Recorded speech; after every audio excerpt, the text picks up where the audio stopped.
sehingga gajinya bisa ditekan murah, dia nggak perlu naik gaji setiap waktu, dan yang ketiga, dia tidak perlu dibayar asuransi kesehatannya atau jaminan sosialnya. Dampak daripada undang-undang ini, saya mohon maaf, ini sangat anti Pancasila.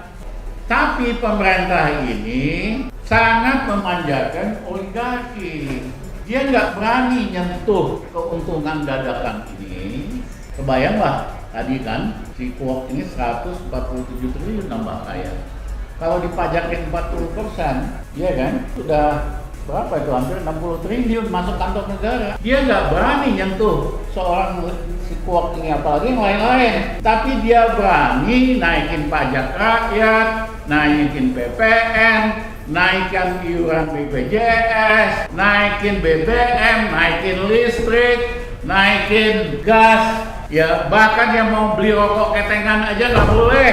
Ini brengseknya habis benar. Keterlaluan. Inilah ideologi sesungguhnya Jokowi. Dia itu ngabdi sama oligarki, meres bikin susah rakyat. Image-nya sih sederhana, image-nya merakyat, policy-nya, ideologinya pro orang super kaya.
Assalamualaikum warahmatullahi wabarakatuh. Waalaikumsalam.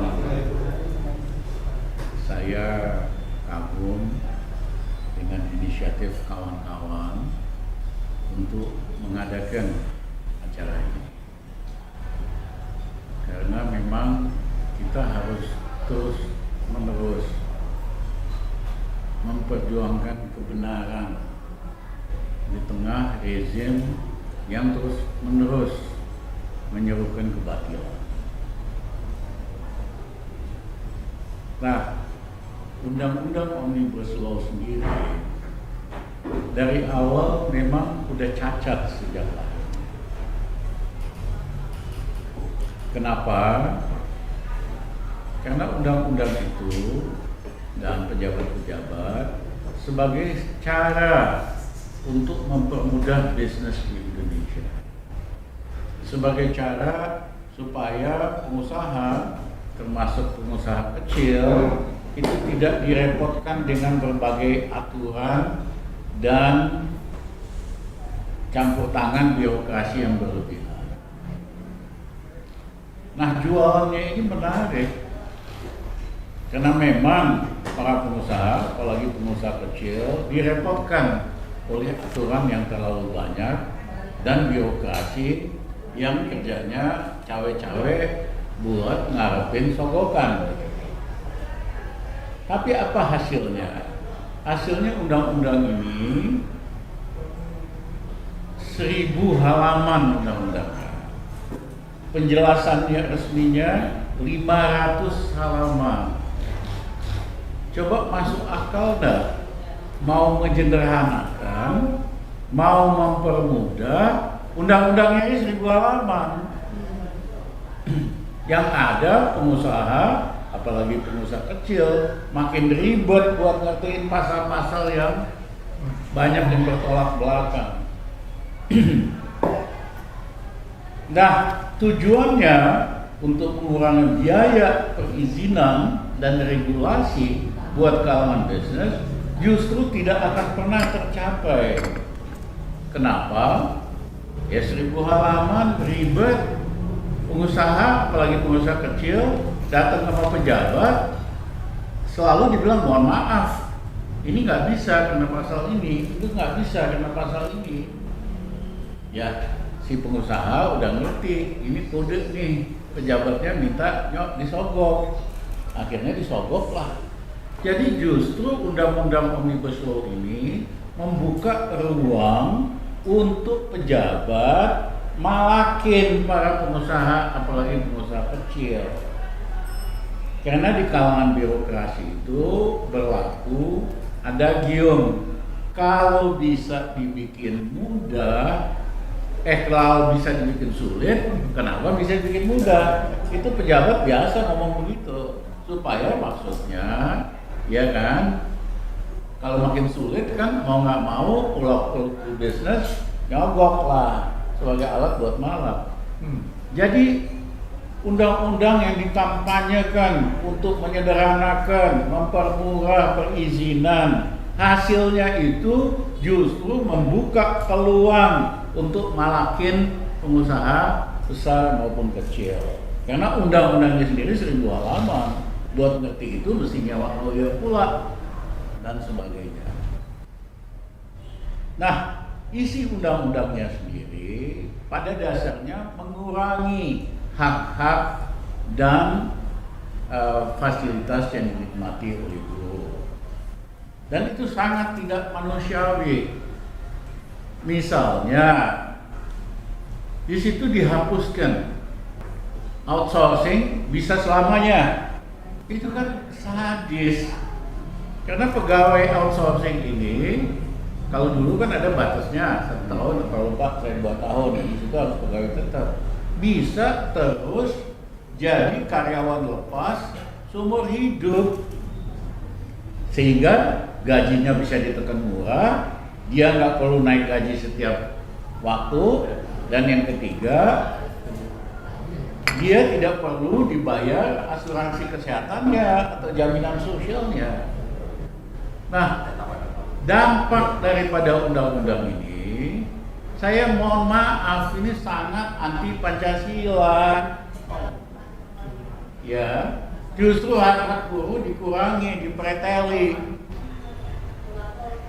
Nah, yang ketiga, ini yang juga para teman-teman media suka lewat. Sebetulnya dagingnya itu bukan itu, tapi dagingnya dengan undang-undang yang ditempelkan ke Omnibus Law ini, yaitu Undang-Undang Minerba, di mana otomatis konsesi tambang dan mineral diberikan perpanjangan otomatis 2 kali 10 tahun. Sebetulnya mereka itu rata-rata udah habis masa konsesinya, udah 30 tahun.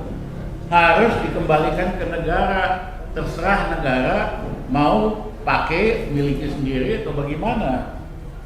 Diseludupkanlah pasal ini, yang lain hanya heboh soal terkait buruh dan upah, seludupkan, ya kan? Sehingga hasilnya goal. Makanya oligarki tambang seneng banget dengan undang-undang ini. Nah, ternyata teman-teman kan ngajukan ke Mahkamah Konstitusi, dinyatakan sebagai undang-undang ini tidak konstitusional, harus diperbaiki dalam waktu 2 tahun.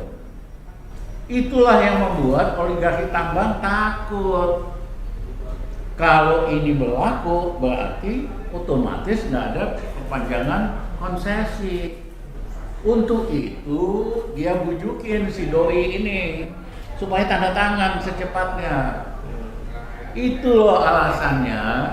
Doi ini kan dikendalikan oleh oligarki tambang. Saya berikan contoh, orang paling kaya di Indonesia adalah namanya siapa yang Malaysia? Wok namanya. Ya. Dia itu tahun lalu tidur-tiduran doang. Dia punya tambang batu bara lumayan besar di Indonesia. Harga batu bara naik dari $60 ke $400 per ton. Dia tidur-tiduran aja. Harta kekayaan si Lee Kuok Yew ini warga negara Malaysia naik 147 triliun. Ya.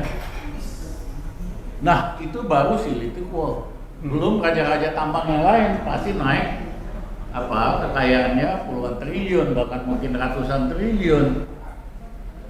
Nah, di negara-negara, bahkan negara kapitalis, kalau ini terjadi, dikenakan pajak tambahan, namanya pajak windfall profit atau pajak kaya dadakan, karena dia kan nggak ngapa-ngapain.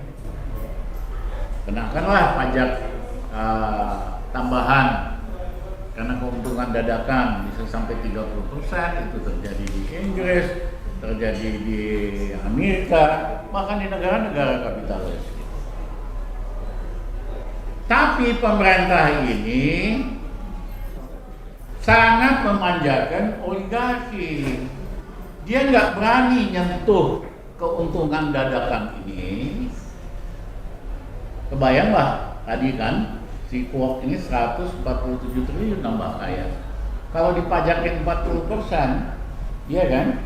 Itu udah berapa itu? Hampir 60 triliun masuk kantong negara.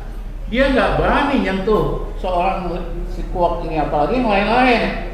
Tapi dia berani naikin pajak rakyat, naikin PPN, naikkan iuran BPJS, naikin BBM, naikin listrik, naikin gas.